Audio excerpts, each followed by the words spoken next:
con estas preguntas para crear el conflicto iniciamos, bueno. Entonces también tenemos que entender las condiciones para que ocurra un cambio de fase. Eso también tenemos que entender. ¿Qué condiciones tiene que pasar, por ejemplo, para que este líquido se convierta en, este sólido se convierta en líquido? Entonces, la pregunta del conflicto sería, ¿cómo ocurre este proceso de fusión en el hielo? ¿Qué más? Conocer los diferentes cambios de fase, ¿no? ¿Cómo se denomina entonces la pregunta del cambio de fase de sólido a vapor? ¿Cómo se llama cuando del sólido directamente se va al vapor, sin pasar al líquido? Y por último, aplicar las leyes del cambio de fase. Y la pregunta sería, ¿cuándo el calor, cuánto calor se necesita para convertir un vapor de hielo en agua? Muy bien, entonces iniciamos con energía interna. ¿Qué será pues entonces la energía interna? Vamos a ver entonces ahí.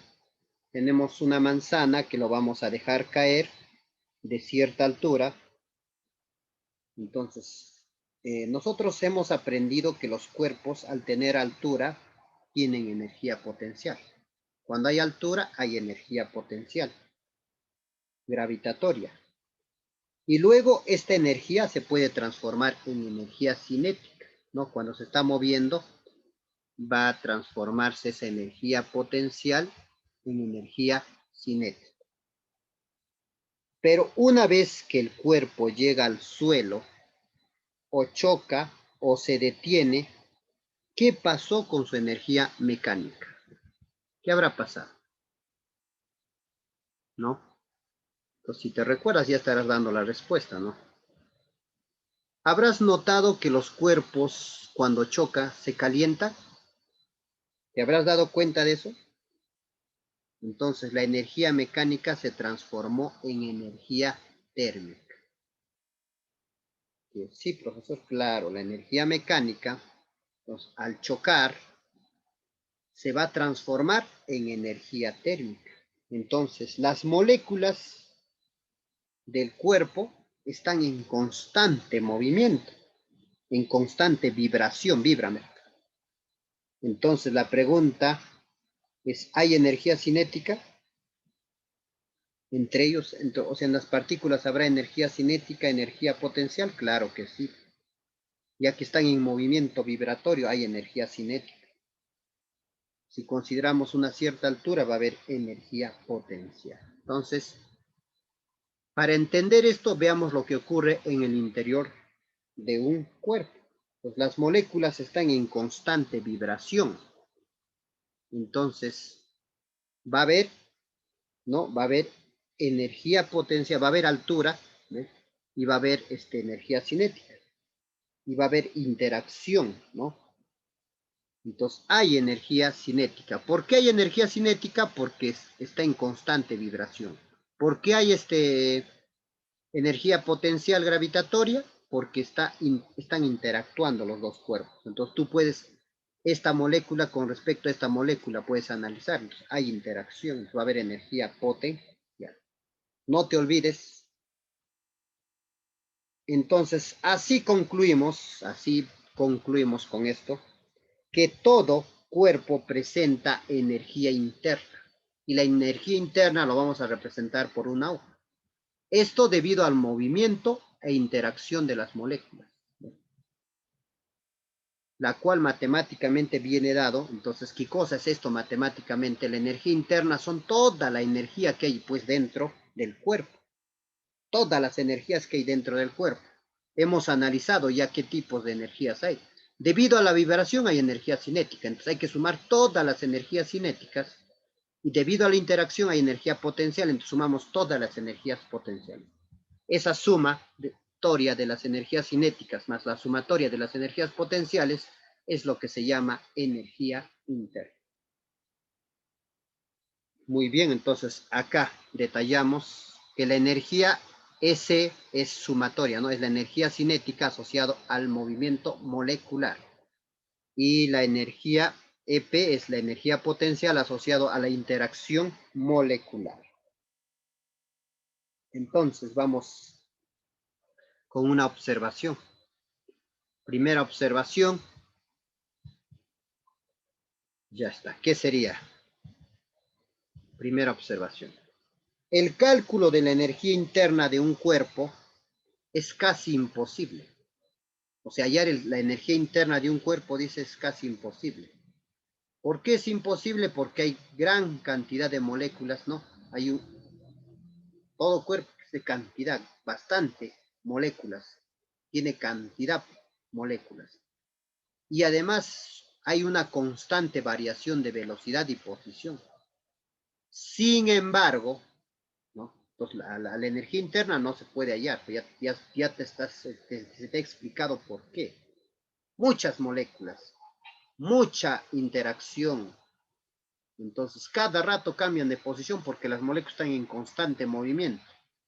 Entonces, sin embargo, se puede medir la energía interna en forma indirecta a través de otros parámetros.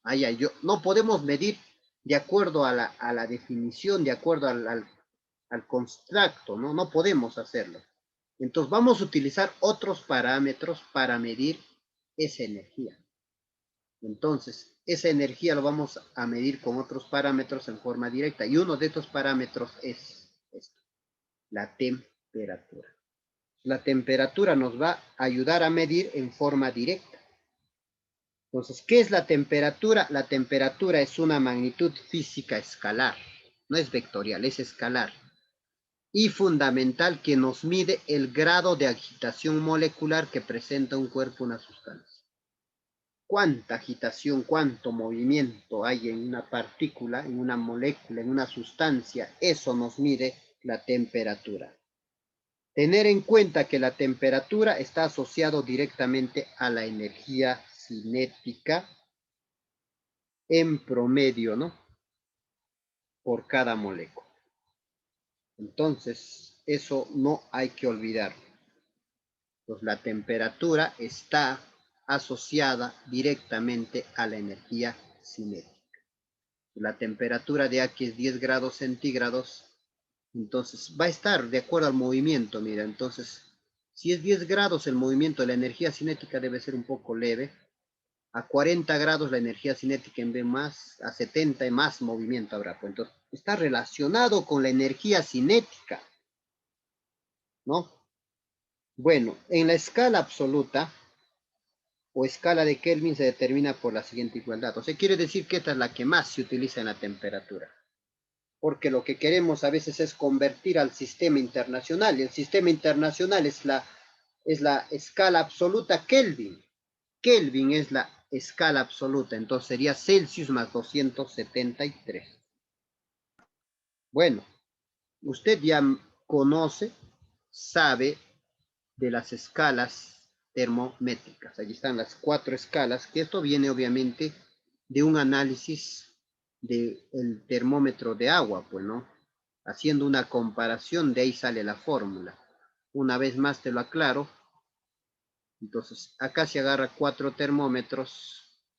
1, 2, 3, 2 ahí recién. 3, 4 termómetros. Y luego lo que se ha hecho es las mediciones a ciertos puntos especiales para el agua. Y los puntos especiales para el agua, ¿cuáles son? Por ejemplo, el punto cuando hierve el agua, y eso se llama punto de ebullición.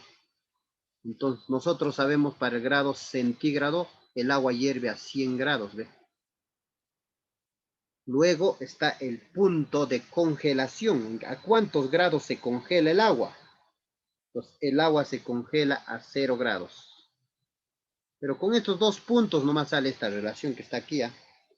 Pero hay otro punto que tenemos en consideración que es el cero absoluto. Obviamente habrá, esto es algo todavía relativo, ¿eh?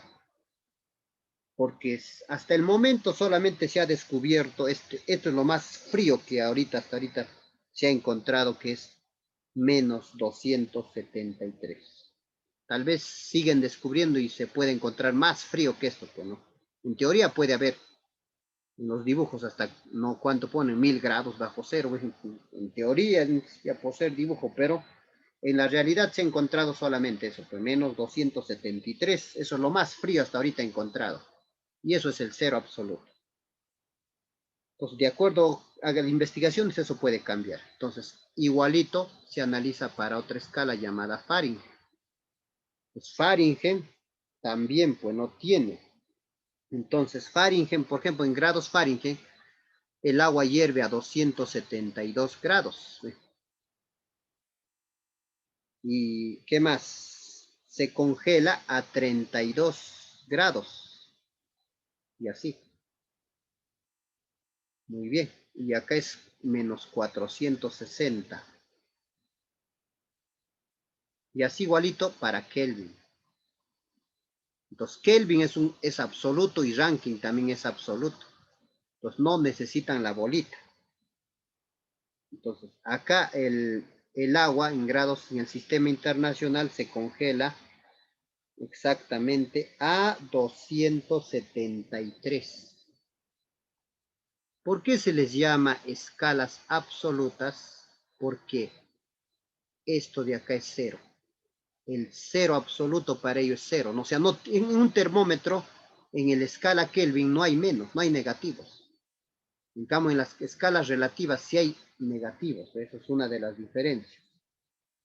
Y ahí hierve a 373.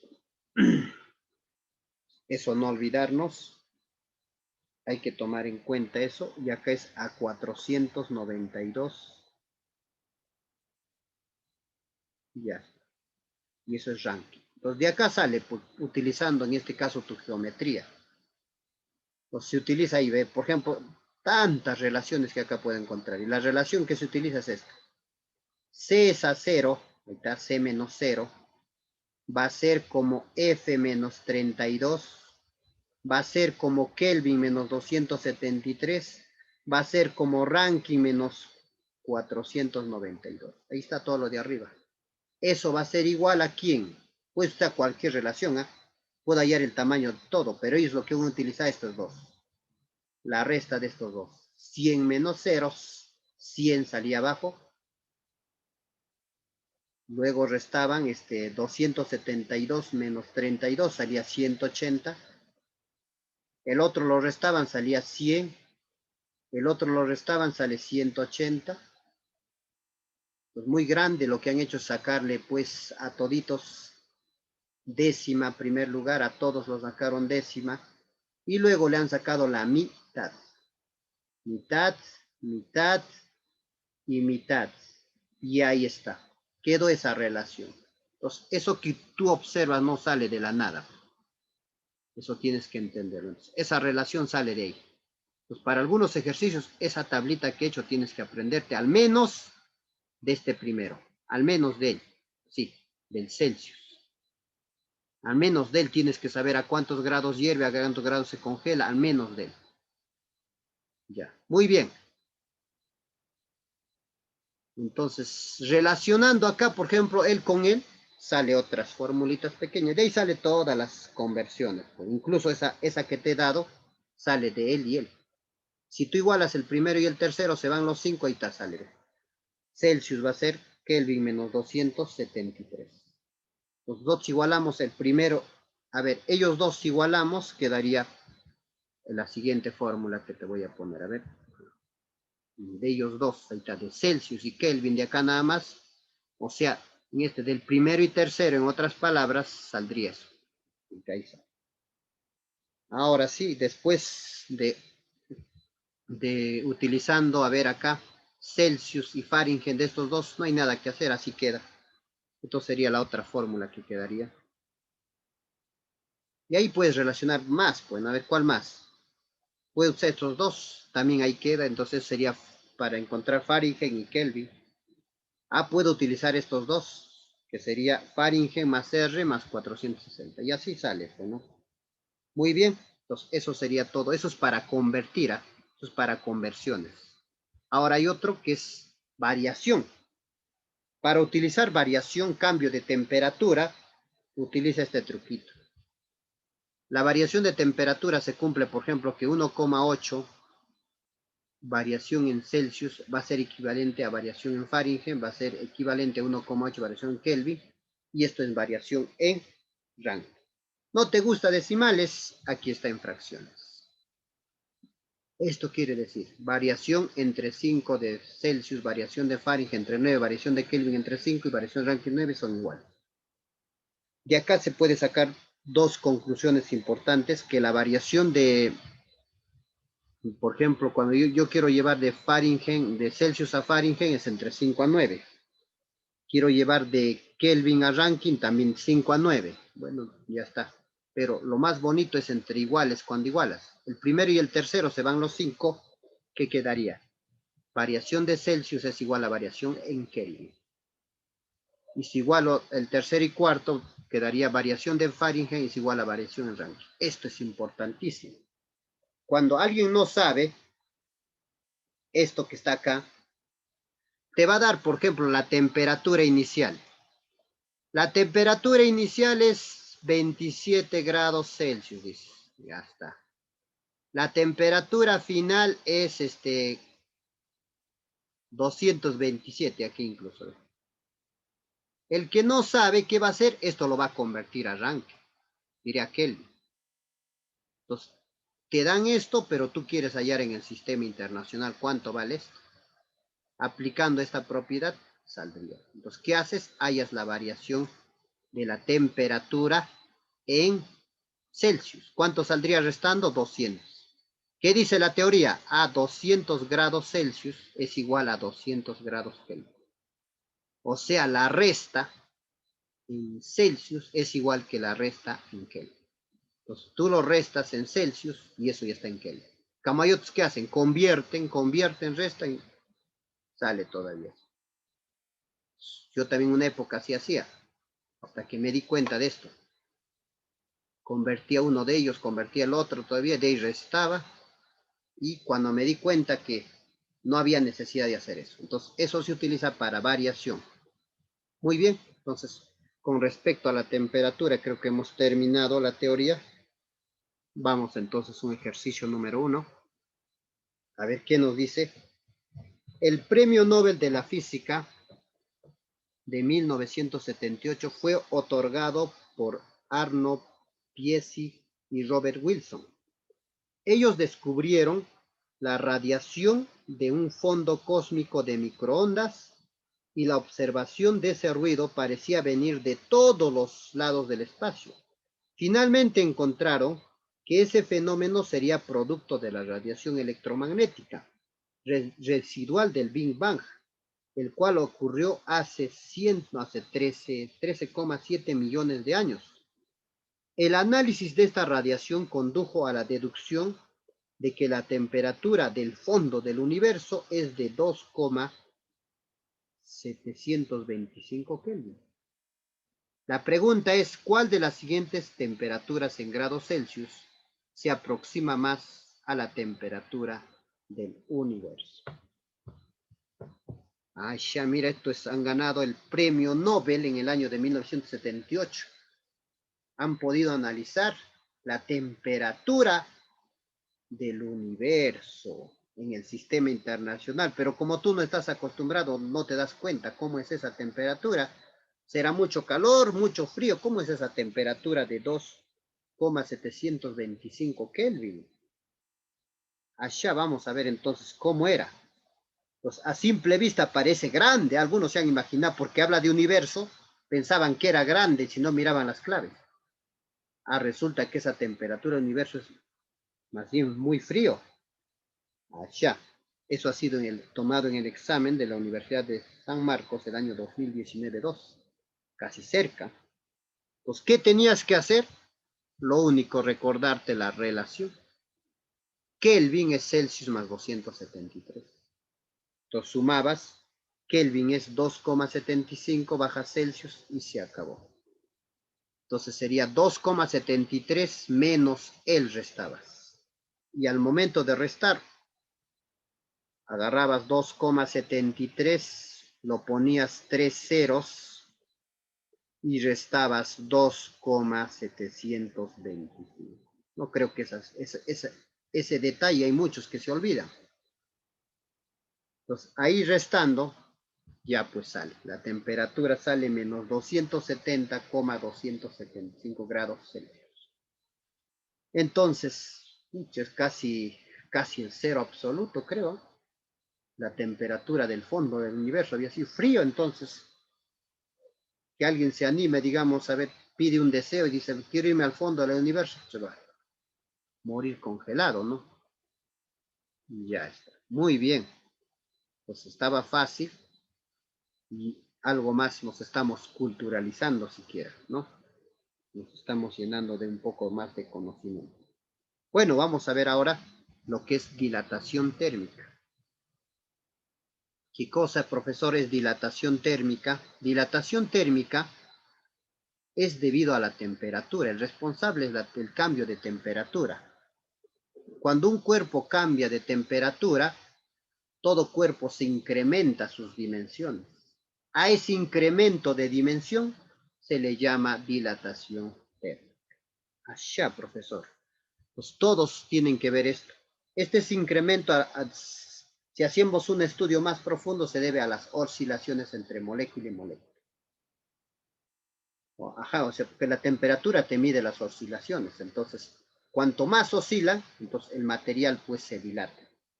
Entonces, eso hay que tener en cuenta para, por ejemplo, construir esas.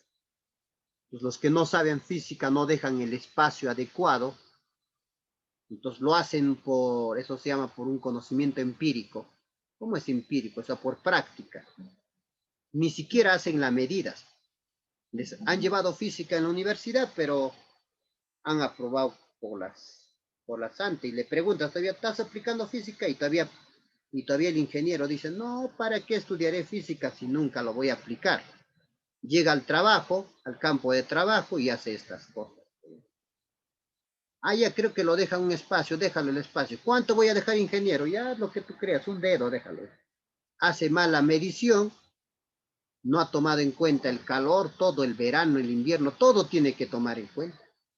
No tiene que tomar en cuenta nada más una época. Entonces, uno que de verdad ha estudiado, toma, pues a ver, en verano cuánto será la temperatura, o alguna época cuánto. Entonces, ¿qué tal lo ha tomado solamente en una época que estaba haciendo en otoño, que no hace mucho calor? Entonces el espacio que ha dejado es poquito. Y después llega el verano, se raja. ¿Por qué? Porque estos cuerpos, debido al calor, crecen. Pero cuando llega la tarde vuelve a su estado original. Pues entonces tú tienes que dejar pues los espacios. Entonces es importante tener en cuenta pues esas cosas. Cuando tú llevas física, matemática, hay que ver. Entonces tú has visto, ¿no? Estas construcciones. ¿Por qué lo harán? Les gusta el diseño. No es que les guste el diseño. ¿Ves? Estos son para escurrir el agua, ¿no? Para que por ahí se deslice el agua para dentro.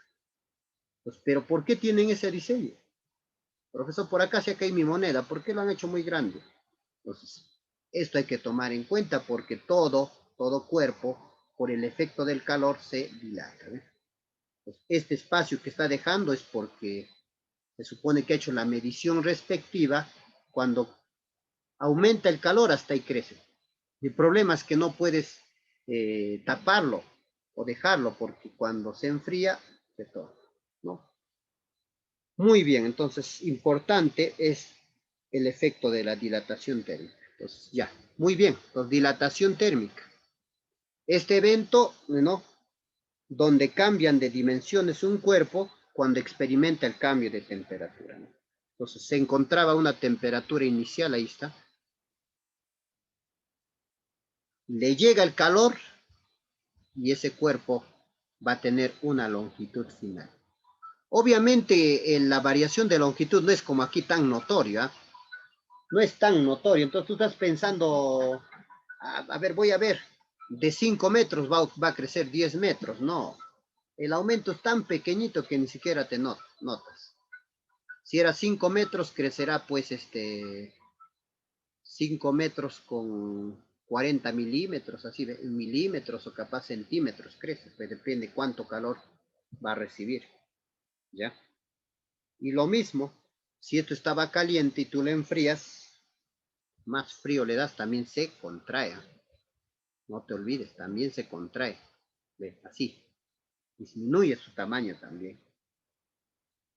Cuando la temperatura le das frío, en otras palabras, ¿no? Entonces, en forma general, acá está. Vamos a ver, ¿ves? Incremento de temperatura, ahí está. ¿Verdad? La longitud inicial, debido al calor, llega a una temperatura final. Y tú sabes, longitud final menos longitud inicial, eso se llama variación de longitud, ¿ves? En todo está eso, ¿no? Variación de longitud, ahí está. La variación de longitud. Entonces, la fórmula que tú vas a utilizar es la siguiente. Longitud final es igual a longitud inicial más 1 por el coeficiente de dilatación lineal por la variación de la temperatura. Esto está la relación entre dos longitudes. Pero hay otra relación con esto. Entonces, variación de longitud o cambio de longitud, ahí está. Que variación de longitud, aclarándote, es longitud final menos longitud inicial. Eso tienes que entender cuando tú ves variación de longitud. Es coeficiente de dilatación lineal por longitud inicial por variación de tiempo. Cada material, este alfa te da, cada material tiene diferente coeficiente de dilatación lineal.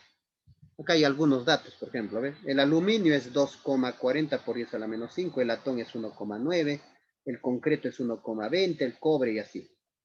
Cada material tiene su alfa diferente, su coeficiente de dilatación lineal diferente. Entonces, en un problema esto te van a dar. Bueno, vamos con el ejercicio 2.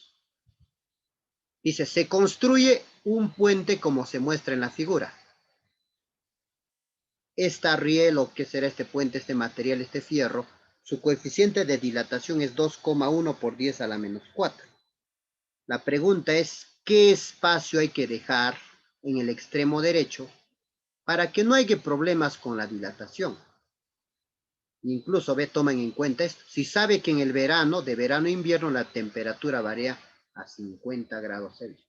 Pues tiene que ver, pues, ¿no? Pues a veces quieren hacerlo rápido y no toman en cuenta. Pues en el verano tiene que medir cuánto es la temperatura. Luego en el invierno, y la resta es la que va a involucrar. Porque este 50 grados ya es la resta. Entonces, en ese lugar, ¿cuánto habrá sido, digamos, no? Ya un ejemplo. La temperatura en el verano, digamos, ha sido ya 70, digamos, mucha temperatura. Ya.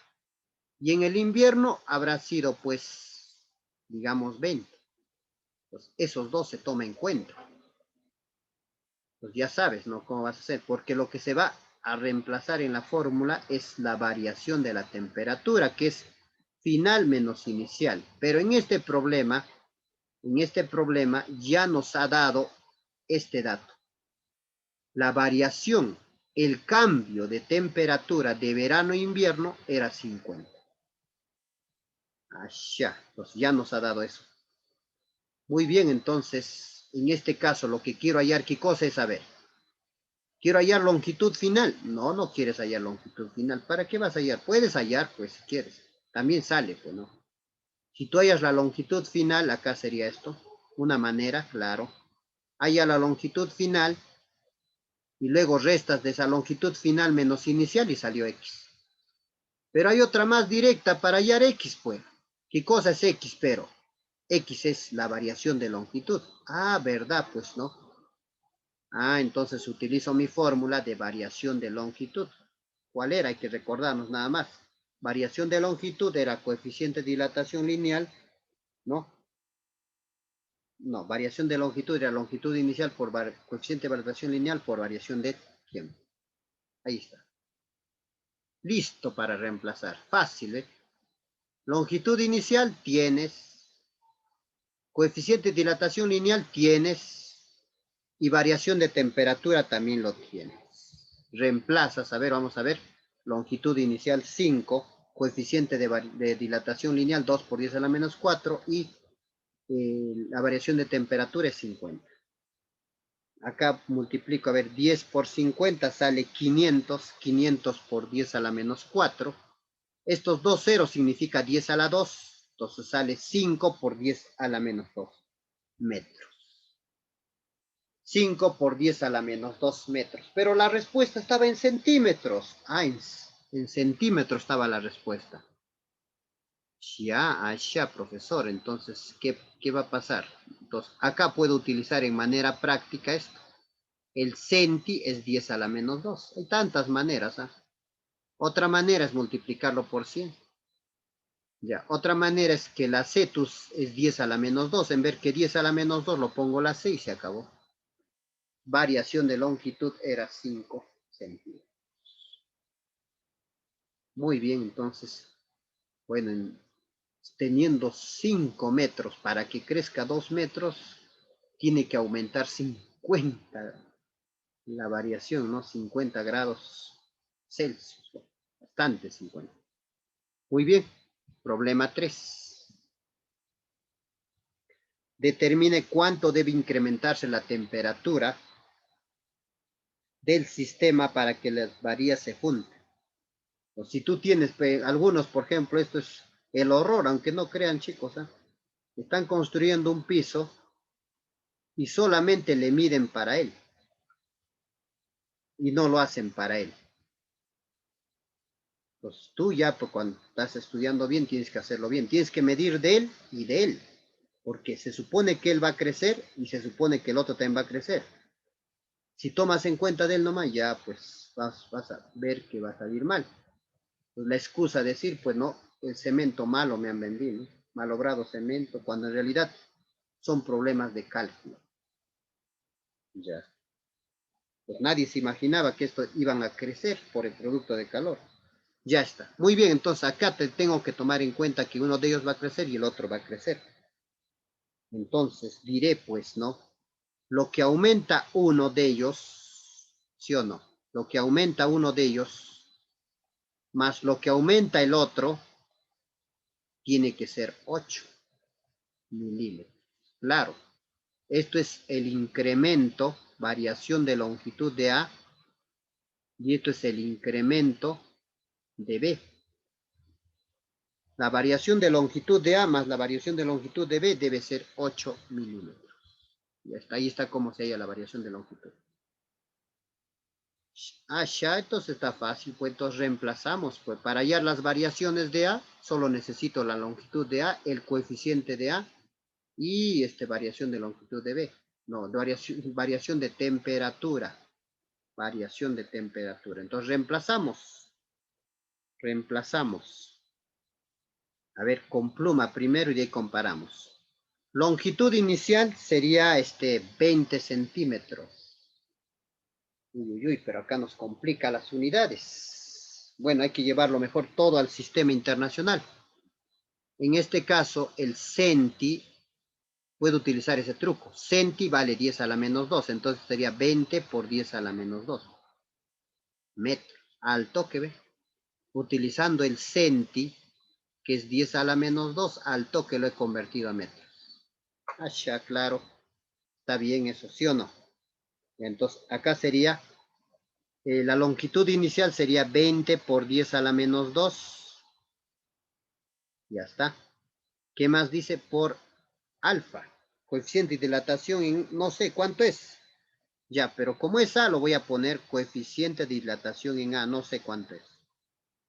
Por la variación de temperatura, eso me está preguntando. ¿Cuánto es eso?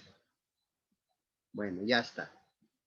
Más la longitud en B, otra vez, 30 por 10 a la menos 2 por coeficiente de dilatación del material B, tampoco no sé. Entonces lo llamo alfa de B por la variación de la temperatura. Eso me está pidiendo hallar. Y esto sería 8 milímetros. Pero mili, tú sabes que eso es 10 a la menos 3. Ya, claro que sí. Acá sería 8 por 10 a la menos 3 metros. Ya todo está en metros. Todo está en el sistema internacional. No hay problema. Ya está. Pues, excelente. Así sería el reemplazo. Ahí lo tienes. Ahora, ¿qué haríamos? A continuación, ¿qué hacemos, profesor? ¿Qué podemos hacer? A ver, tenemos un dato allá arriba, entonces ese dato hay que utilizarlo. Entonces hay que factorizar acá. Hay que factorizar todo lo que se puede ahí. Pues, ¿qué factorizo? ¿Qué se repite entre ambos? Ambos tienen décima. Ambos tienen un 10. Saco 10 afuera. Ambos tienen 10 a la menos 2. Claro, saco un 10 a la menos 2 también. Ambos tienen variación de temperatura. Bueno, saco también variación de temperatura.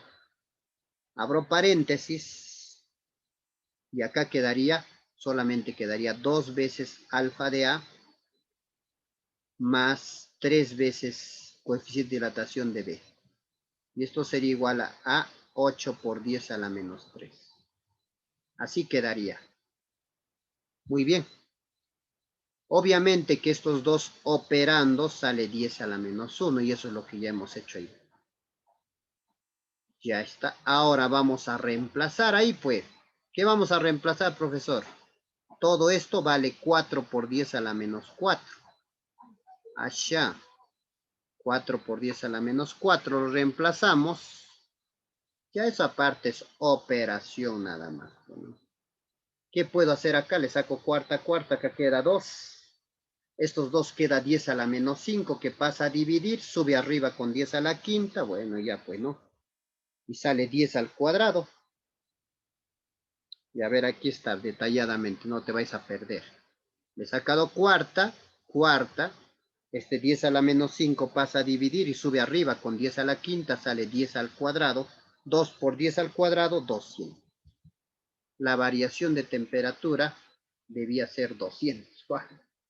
Para que aumente de 20 centímetros y 30, tiene que a 200, ¿no?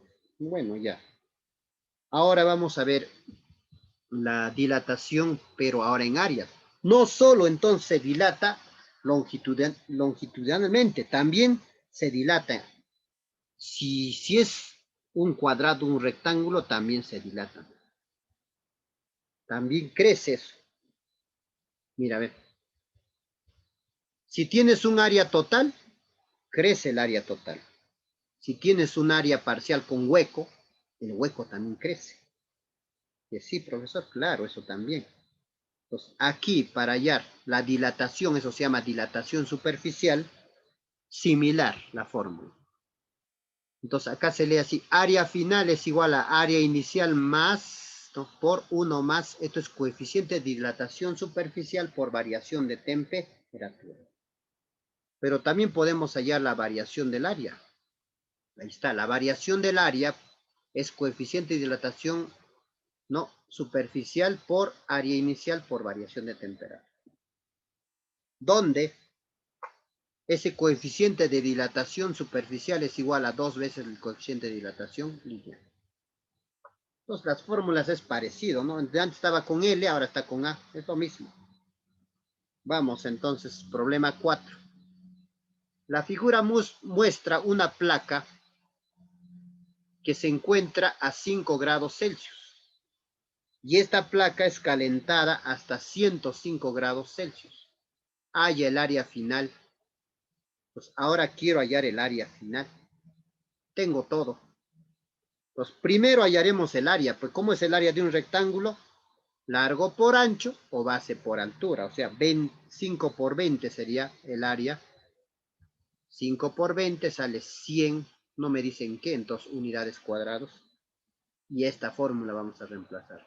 Tengo área inicial, tengo coeficiente de dilatación superficial y la variación de temperatura, si hay temperatura final menos temperatura inicial. A ver, reemplacemos, profesor. Área final, entonces, área inicial 100 más 1, coeficiente de dilatación es 16 por 10 a la menos 4 y la variación de temperatura sería 105 menos 5, 100. Ahora lo que voy a hacer es lluvia. No sé, hay varias maneras que podías resolver, pero voy a aplicar lluvia aprovechando que es 100.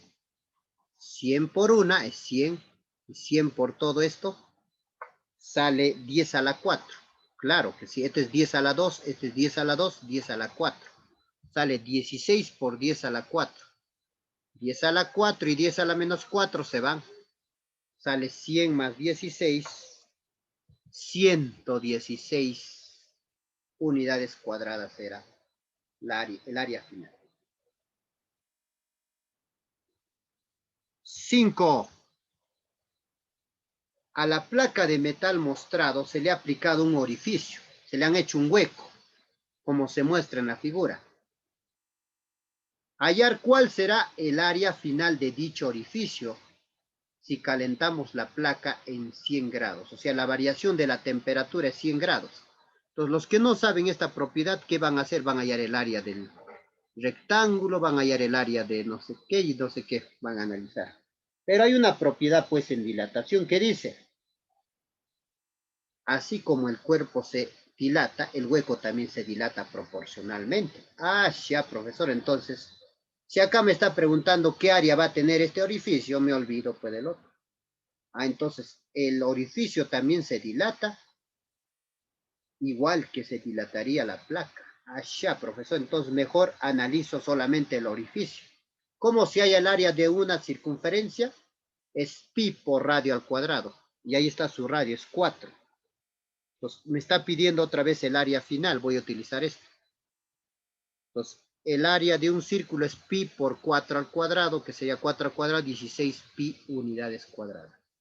Reemplazas, porque eso sería el área inicial, 16 pi, 1 más el coeficiente es 10 a la menos 3 y la variación de temperatura ya te ha dado 100. Otra vez puedes aplicar distributiva, 16 pi por 1 es 16 pi, 16 por todo esto sale 16 pi, pero 10 a la menos 3 por 10 a la 2 es 10 a la menos 1. 16 por 10 a la menos 1 se corre la coma nada más, es 1,6. 16 por 10 a la menos 1 se corre una coma, es 1,6.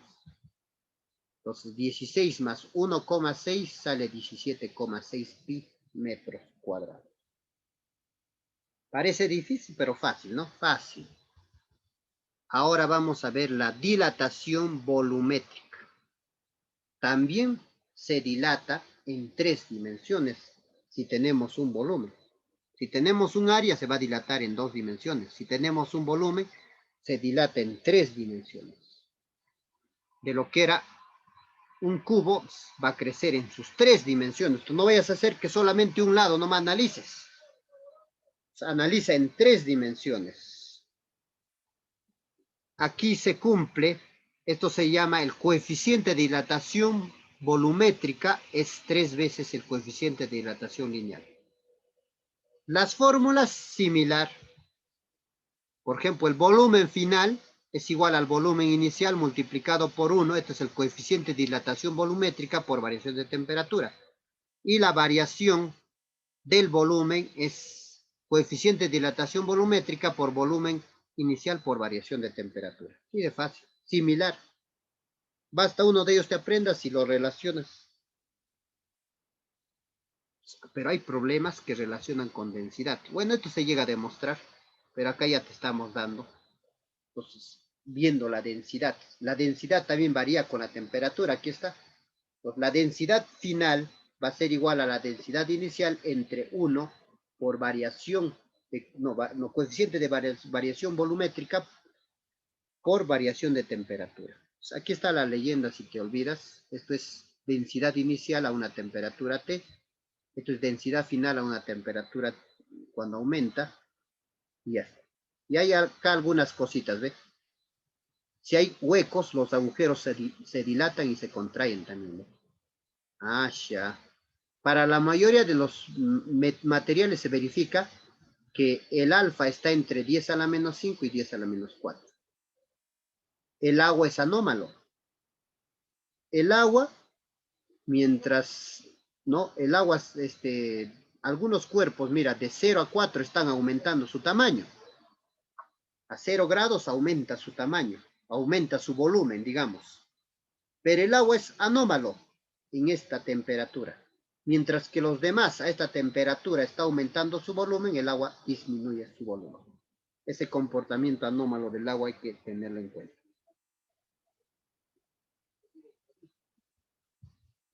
Problema 6.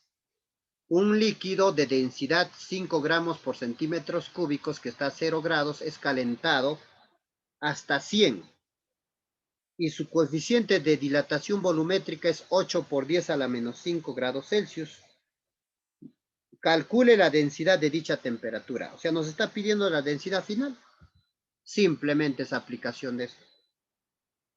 Densidad inicial es 5. Ahora vamos a ver y verificamos. Densidad inicial 5. 1 más el coeficiente de dilatación volumétrica es 8 por 10 a la menos 5. Y la variación, está escalentado, dice. Variación de temperatura es 100. O sea, hay algunos cuando dice escalentado, es enfriado, están buscando temperatura inicial, ¿no? Ah, no, si acá no había. De 0 a 100, restando sale 100. Muy bien. Operamos esto, sale 8 por 10 a la menos 3. Operamos esto sale 0,008, ¿no? Corre 3 espacios la coma. Ahí está. Sumamos esto, sale 1,008. Si dividimos, casi es 5 entre 1, casi 5, ¿no? Entonces, otra manera es que tú multipliques acá por 1000 y acá por 1000. 5000 y acá corras 3 espacios. Divides y salía 4,9 gramos por centímetros cúbicos. Muy bien, hemos terminado con respecto a la dilatación. Ahora hablemos del calor. Para entender qué es calor, vamos a examinar qué ocurre cuando dos bloques que están a una temperatura de 10 y el otro a 90 son puestos en contacto en un recipiente, obviamente, térmicamente aislado. O sea, que quiere decir que el ambiente no lo hace cambiar la temperatura. A ver, vamos a ver, ahí está. Tenemos dos cuerpos, uno de 10 y uno 90, lo pones en contacto. ¿Qué sucede? ¿Qué va a suceder? A ver, vamos a ver. Ahí estás mirando el experimento cuando pones en contacto. Ahí está la temperatura que está midiendo a cada cuerpo. Entonces, las moléculas del bloque 1, que están con baja vibración, porque está a 10, y los de la temperatura 2 están con alta vibración. Así están cuando se van a poner en contacto. Al estar los dos cuerpos a diferentes temperaturas, el que posee mayor temperatura entrega energía al otro. Y el de menor temperatura, ¿no? ¿Qué va a pasar? Gana temperatura, ¿no? Y a esto se le llama, pues, transferencia de energía. Esta transferencia de energía va a cesar, o sea, no es que toda la vida él le va a dar, ¿eh? Lo que va a pasar el de 90 grados, va a entregar su energía al de 10. El de 10 va a comenzar a ganar. Pero esto no es para siempre. Hasta que en un momento ambos llegan a la misma temperatura, ahí se acabó. Digamos en 50 llegan los dos. Y ahí sí ya no es que el uno sigue dándole el otro. Ahí cesa, ahí termina, ahí se acaba. Entonces, cuando eso sucede, a eso se le llama temperatura de equilibrio. Entonces, a esa transferencia de energía, ese tránsito, ¿no? Que se da el calor a una diferencia de temperatura, se le conoce como calor. A esa transferencia, mira, el cuerpo calor le da al frío, esa es una energía en tránsito que se da debido a la diferencia de temperatura, pues claro, obviamente, porque uno de ellos tienen diferentes temperaturas. A esa transferencia se le conoce con el nombre de calor. Muy bien, vamos a ver entonces. Así sería su diagrama de esto. Entonces, el cuerpo que está a 10 grados va a ganar temperatura y el cuerpo que está a 90 grados va a perder temperatura hasta que ambos lleguen a una temperatura y eso se llama temperatura de equilibrio. Entonces, acá se va a cumplir que la temperatura ganada es igual a la temperatura perdida. Y ahí nace pues la primera condición, primera ley de la termodinámica, ¿no? No, ley de la calorimetría, que dice que la sumatoria de calores es igual a 0. O sea, ¿qué quiere decir? Que calor 1 más calor 2 en este caso es 0. Y si hubiera más calores, calor 1 más calor 2 más calor 3 es igual a 0. Esa es una manera utilizando esto Otra manera, ahí lo tienes en la parte de arriba, puedes utilizar esto. Calor ganado es igual a calor perdido. Muy bien, entonces, haciendo un análisis, vamos a observar lo siguiente. A ver, colocamos dos recipientes de masas iguales. Los dos recipientes tienen la misma masa. Colocamos dos recipientes, masas iguales de agua, a la misma temperatura inicial. Si a uno de ellos le damos el doble o el triple del calor, entonces este se incrementa su temperatura en un doble y un triple. Ah, ya, profesor. O sea que el calor y la temperatura son directamente proporcionales. Si el calor se duplica, la temperatura se duplica. Si la temperatura se triplica, el calor se triplica. Ah, ya, profesor. Ahora vamos a analizar con respecto a la masa. Imaginemos que tenemos masas diferentes. ¿Ya? Ahora las masas, ahora consideramos masas distintas de agua, ¿no? Para que logren el mismo cambio de temperatura, se necesita una cantidad de calor proporcional a la masa. O sea que, ¿qué quiere decir? A ver, profesores, explícame. O sea, para que se dé un aumento, ambos aumenten en lo mismo, por ejemplo, acá hay poquita agua, entonces, si hay poca agua, tienes que darle poco calor. Si hay más agua, tienes que darle más calor. Ah, ya entendí, profesor. O sea que el calor es directamente proporcional también a la masa. De estos dos análisis, o sea, todas las fórmulas que tú ves salen de un análisis. Mira qué tema de aritmética se utiliza bastante. ¿Qué tema es? Ya lo sabes. Entonces, ese tema desarrolla muchas cosas. ¿Ve? Regla de tres simple se hace con esto. Regla de tres compuesta se hace con este tema. Hay otros que hacen método Cruz, no sé qué, bueno. Nunca he utilizado eso, pero recomiendo que utilicen esto para regla de tres simple y compuesta. Con este tema de magnitudes directa e inversa. Con estos dos se deduce que el calor es directamente proporcional a al cambio de temperatura y el calor es directamente proporcional a la masa. O sea, Q entre él y él va a ser constante. Ahí está. El calor, cuando son directamente proporcionales, recuerda que se divide, es directamente proporcional a la masa y la variación de temperatura. Hacemos algunos análisis. Esto va a depender de la sustancia, que en este caso se va a denominar el calor específico. Esta constante se va a denominar en este tema el calor específico. Entonces, si esta constante es calor específico y todo esto pasa a multiplicar, ahí está la fórmula del calor. El calor va a ser entonces calor específico, masa por variación de temperatura, que es el CMAT, ¿no? La temperatura puede estar en Celsius o Kelvin, la masa puede estar en gramos o en kilogramos, el calor específico puede estar en calorías por grados centígrados o joules por kilogramos por Kelvin. Y el calor puede estar en joules o calorías. Y si está en joules y calorías, esta es la que se utiliza para convertir. Un joules equivale a 0,24 calorías. ¿Qué es ese calor específico? Ese calor específico es una característica térmica propia de cada sustancia. Ajá, por ejemplo, las galletas que tú consumes, eso tiene su calor específico. Cada uno, a ver, observa esas sustancias que tú compras embolsadas, tiene su calor específico. Entonces, el calor específico es una característica térmica propia de cada sustancia. Va a depender de la fase en que se encuentra y de la temperatura. Entonces, el calor específico se define como la cantidad de calor que se debe entregar o quitar a un gramo de una sustancia para que su temperatura varíe en 1 grado centígrado. Eso es calor específico. Muy bien. Nota, para el agua a una atmósfera, el calor específico para el agua en estado líquido es 1 gramo por centígrado, una caloría por gramo por grados centígrados.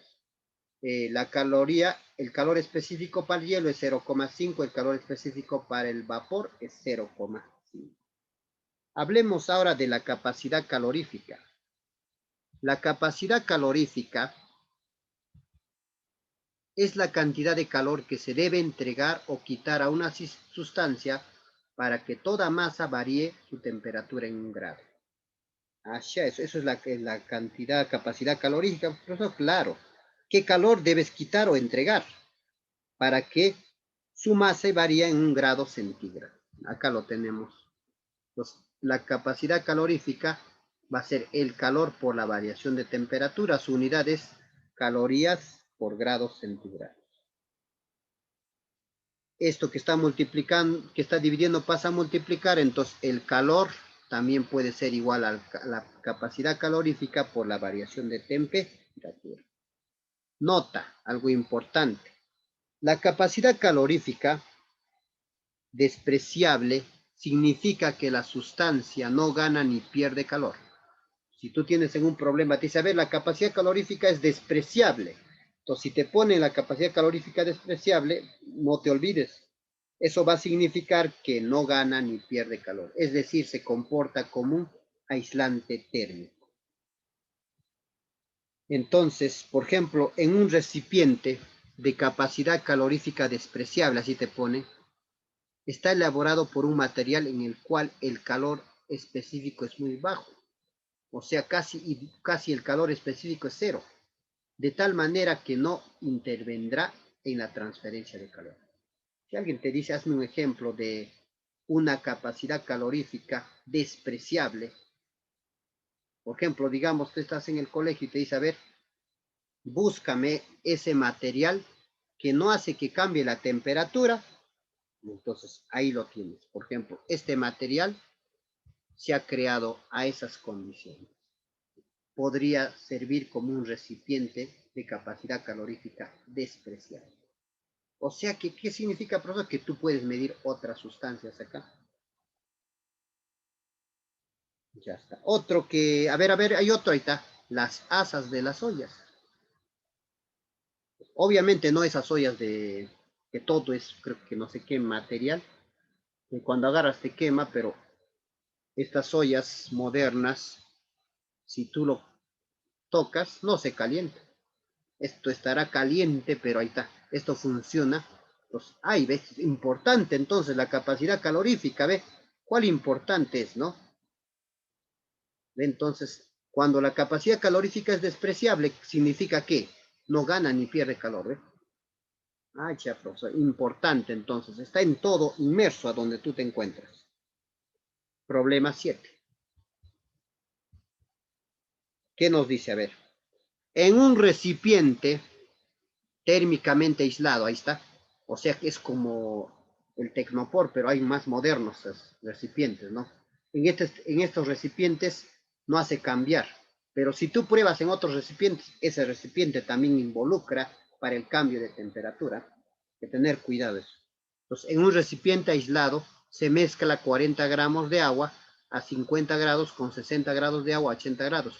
¿Cuál es la temperatura de equilibrio? Dice. Entonces, en este caso, vamos a graficar, a ver, acá lo tenemos, los datos. Tenemos la masa de uno de ellos a 40 grados, a la temperatura inicial a 50, y el otro tenemos a 80 grados más a 60. Tú sabes que en este caso, cuando los dos se van a juntar, el que tiene mayor va a perder calor y el que tiene menor va a ganar calor. Entonces se va a cumplir calor ganado es igual al calor perdido. ¿Y el calor cómo se halla? Es el CMAT, bueno, la mnemotecnia es el CMAT, calor específico, masa por variación de temperatura. Tanto para A y tanto para B. Calor específico para el agua tú tienes que saber, eso vale 1. La masa está aquí y la temperatura, variación de temperatura, o sea, ¿qué quiere decir? Temperatura final menos temperatura inicial. Ahí está. La temperatura de equilibrio menos 50. El calor específico también es agua. La masa es 60. Y acá sería temperatura, ¿no? En este caso, temperatura final menos temperatura inicial. 80. Cuando tú trabajas este criterio, se trabaja en forma lineal. Tienes que considerar en una línea recta, ¿ya? Cuando utilizas este truquito, tienes que utilizar en línea recta cuando tú reemplazas. El final esto es, el inicial esto es. El final esto es, el inicial esto es. Por eso es que no trabajo yo este método, porque me hace confundir más, porque solamente es un método, ¿eh? Pues mejor yo utilizo el que es real, ¿no? Esto que está acá. Pero bueno, a algunos les gusta esa manera, no hay problema, más fácil les parece y está bien. Pero a veces esto me hace confundir a veces, porque en este caso la temperatura final no es 80, la temperatura final es. Pero cuando tú utilizas este método, final tienes que utilizar el que está más a la derecha. Y obviamente solamente sirve para hallar esto. Por eso es que no utilizo mucho, pero ya, ahí está, ahí lo tiene. Y profesor, a ver, entonces operando acá, saldría 68. Ahora, si tú lo utilizas esto, acá se cumpliría que calor 1 más calor 2 es igual a 0. Incluso estás entendiendo aquí el principio, ¿no? Fundamental de la calorimetría. O sea, todos los calores se anulan. Calor 1 es calor específico 1, masa 1 por variación de temperatura. Calor específico 2, o sea, igualito, mira. Calor específico 2 o B, puedes ponerlo masa 2 por la variación de la temperatura. Calor específico, agua ya no se pone 1, masa 1 vale 50. Y acá sí, siempre va a ser lo que es, lo que tú observas. Temperatura final que van a llegar ambos va a ser T menos temperatura inicial, 50. Más calor específico 2 es 1, 80. Y acá sería temperatura final que van a llegar es T. No, la masa es 60. Temperatura final T menos 80. Esta es lo que yo utilizo. Ya está. Resuelves eso y te va a salir lo mismo. Utilizando que la suma de calores es igual a 0. Incluso existe otra manera más. Obviamente eso ya es fórmula nada más. Para hallar la temperatura de equilibrio, cuando se trata de sustancias iguales, hay una formulita. ¿Cómo es, profesor? Es fácil. Masa 1 por temperatura 1 más masa 2 por temperatura 2. Pero estos son para sustancias iguales, ¿ah? Como en este caso ambos son agua y agua, eso se utiliza. Otra manera de hallar la temperatura de equilibrio. Muy bien. Esto, entonces, ahí está el problema ya desarrollado. Vamos con el problema número 8. Problema 8. Dice, a ver qué nos dice. En un calentador, el equivalente en agua es 200 gramos y está a 20 grados centígrados. Se vierte 40 gramos de agua que está a 50 centígrados. Calcule la temperatura de equilibrio. Equivalente en agua quiere decir agua, pues, ¿no? Entonces, en este caso, nos está pidiendo la temperatura de equilibrio. Equivalente de agua es la masa de una sustancia que para fines térmicos se reemplaza por otra sustancia, tal que al recibir la misma cantidad de calor experimenta los cambios y temperaturas que se reemplazan. El equivalente de agua va a ser igual casi al equivalente, ¿no?, de la sustancia. Entonces, si este calentador es igual al equivalente del agua, te está diciendo que es igual a la masa del agua. Bueno, vamos a realizar un diagrama de cuerpo libre, no te ves a complicar, no es tan complicado, ahí está. A ver, vamos a ver. El calentador, que está en equivalente en agua, ¿no?, es igual a 200 gramos, que está a 20 grados, ahí está el calentador de agua. Se vierte 400 gramos, que está a 50, ¿cuál es la temperatura de equilibrio? Aquí está el truquito. Entonces, cuando te dice cuánto es el calentador del agua, simplemente es, cuando te dice equivalente de agua, esto es 200. O sea, la masa es 200. Y se acabó. Entonces, puedes aplicar el calor total ganado es igual al calor total perdido. El calor total ganado, lo que gana, sería calor específico, entonces va a ser, no en este caso, 1, pero como es agua ya pones 200. 200 por la variación de la temperatura, o sea, TE menos 200. Entonces, eso sería, pues, ¿no? Entonces, el calor 1 sería el calentador de agua por la variación de temperatura, pero el calentador de agua, como me dice, equivalente en agua, es la masa equivalente en agua. O sea, en otras palabras simples, 200 simplemente. Muy bien. Entonces, el calor que en este caso Pierre gana va a ser el equivalente del agua por la variación de la temperatura. O sea, en otras palabras más sencillas sería 200 por la temperatura final menos la temperatura inicial. Y el calor perdido, recuérdate que es de acá a acá se resta. Cuidado que te confundes final menos inicial. Eso se utiliza cuando tú aplicas calor 1 más calor 2.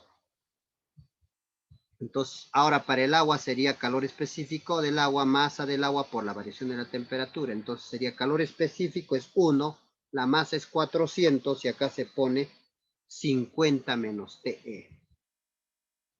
Muy bien, finalmente esos dos lo igualamos, 1 y 2 igualamos y salió. Se van 200 a 1, 200 a 2, aplico lluvia, sería 100 menos 2 veces temperatura de equilibrio. Esto pasa a sumar, sale 3 veces temperatura de equilibrio es igual a 120, la temperatura de equilibrio es 40. Entonces 40 grados es la respuesta y la clave D.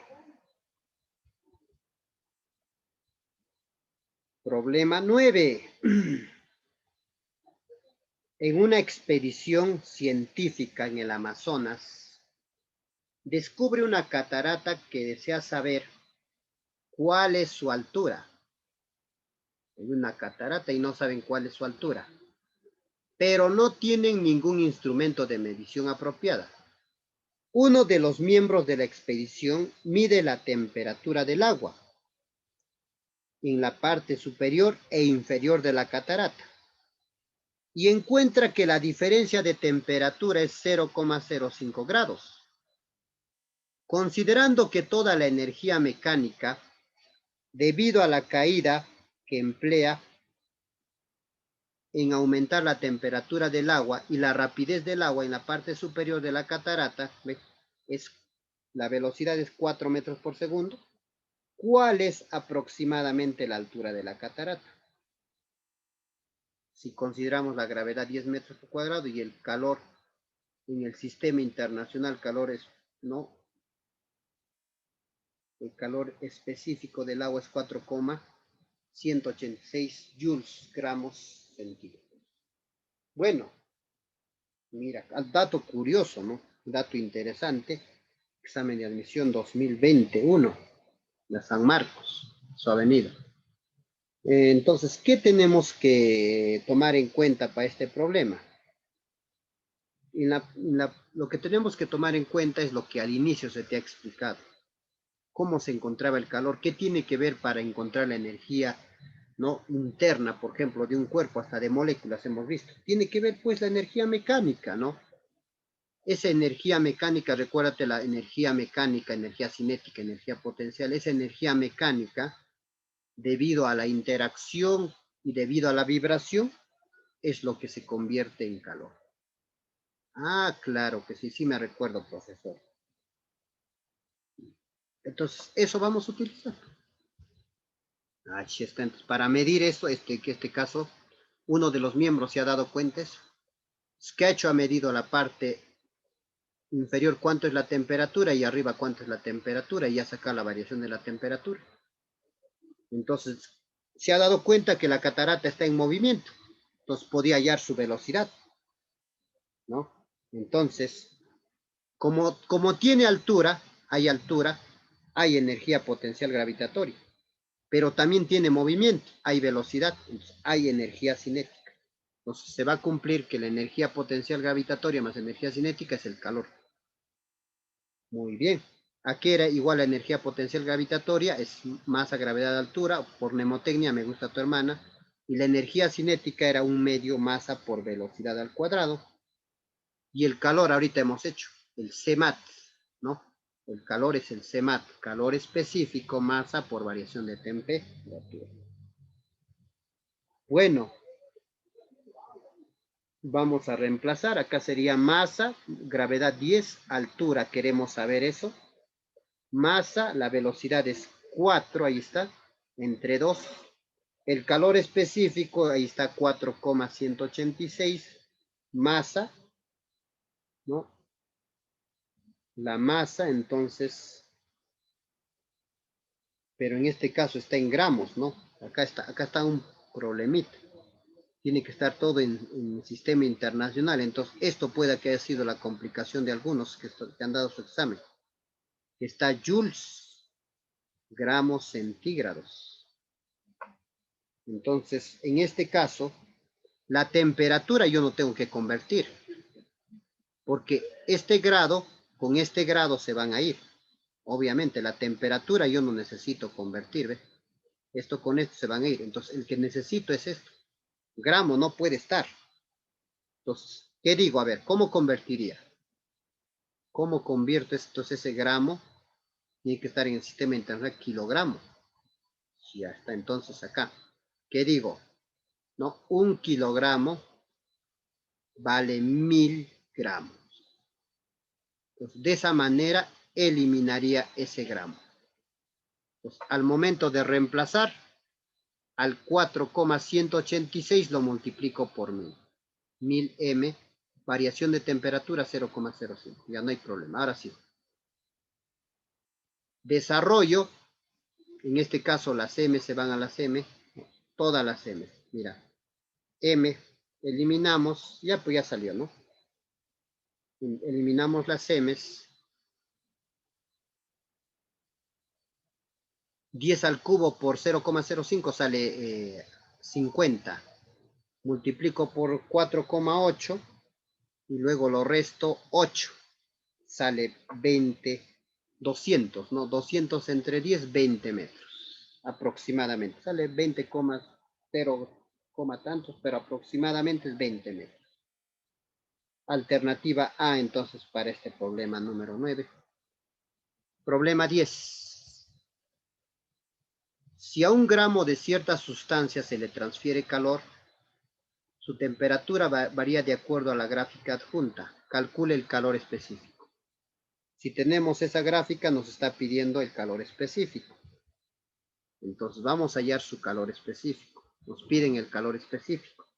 Sacamos los datos que tenemos de la gráfica, interpretamos. Este 20 grados debe ser la temperatura inicial, 220 temperatura final, y este 40 es el calor sensible. Entonces yo veo que conforme va suministrando calor, la sustancia se incrementa. Más calor le doy, está aumentando la temperatura. Y esta depende, ¿no? Es una dependencia lineal, o de acuerdo a la gráfica. Entonces, a ver, ubicamos acá sus datos. Hace cuenta, hay que entender, digamos que un bloque de 1 gramo, que está a 20 grados, le van a dar calor y va a aumentar hasta 220 gramos. Entonces, el aumento de temperatura es 200 gramos y el calor sensible es 40. Bueno, estaba fácil. Entonces, simplemente aplico el CMAT. Calor sensible es el CMAT. Esto vale 40. Calor específico me pide. Masa es 1, porque acá dice. Y la variación de la temperatura sería 200. 40 entre 200 es 1/5, que eso es 0,2. Alternativa B. Clave B. Ahora vemos lo que es cambio de fase. Cambio de fase. Bueno, Ujú.